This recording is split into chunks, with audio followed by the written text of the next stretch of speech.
కేంద్ర ప్రభుత్వం అవలంబిస్తున్నటువంటి ముస్లిం వ్యతిరేక వక్ఫ్ బిల్లును పురస్కరించుకొని ఆల్ ఇండియా ముస్లిం లా బోర్డు తరఫున తేదీ 26 శనివారము 2025 సంవత్సరము సాయంత్రం 7 గంటలకు భారీ బహిరంగ సభను నిర్వహించడం జరుగుతూ ఉంది. కాబట్టి ఈ భారీ బహిరంగ సభను పెద్ద ఎత్తున ముస్లిం మైనారిటీ సోదరులు మరియు సెక్యులరిజాన్ని నమ్మే హిందూ బంధువులందరికీ కూడా ఆహ్వానం పలుకుతా ఉన్నాం. ఈ సభను పెద్ద ఎత్తున విజయవంతం చేయడానికి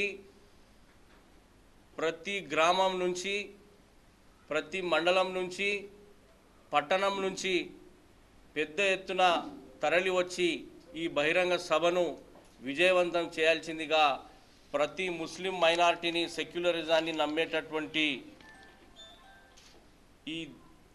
జిల్లాకు సంబంధించినటువంటి నాయకులందరినీ మేము జిల్లా కాంగ్రెస్ పార్టీ తరఫున ఆహ్వానం పలుకుతా ఉన్నాం.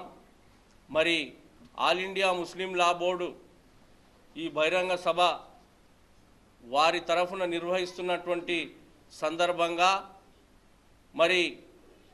జిల్లా కాంగ్రెస్ పార్టీ అధ్యక్షులు వారి ఆదేశానుసారము జిల్లా కాంగ్రెస్ పార్టీ తరఫున ఈ బహిరంగ సభకు మద్దతుగా మేమందరం కూడా మద్దతు తెలియజేస్తూ ఈ బహిరంగ సభను విజయవంతం చేయాల్సిందిగా కోరుతూ, మరి ఈ బహిరంగ సభలో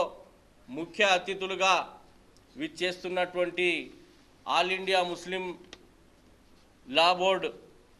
ప్రెసిడెంట్ హజరత్ మౌలానా ఖాలిద్ సైఫుల్లా గారు మరియు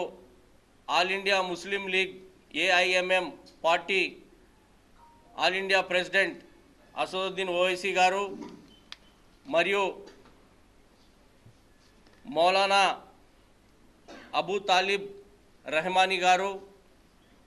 అలాగే మౌలానా జఫర్ పాషా సాహాబ్ all India Muslim law board member గారు, వీరందరూ కూడా వక్తలుగా, మరియు మహబూబ్ నగర్ జిల్లాకు సంబంధించినటువంటి జడ్చర్ల శాసనసభ్యులు, మహబూబ్ నగర్ శాసనసభ్యులు, జిల్లా కాంగ్రెస్ పార్టీ అధ్యక్షులు, దేవరఖద్ర శాసనసభ్యులు, వీరందరూ కూడా కాంగ్రెస్ పార్టీ తరఫున మద్దతు పలుకుతూ ఈ కార్యక్రమంలో, ఈ బహిరంగ సభలో పాల్గొంటారని చెప్పి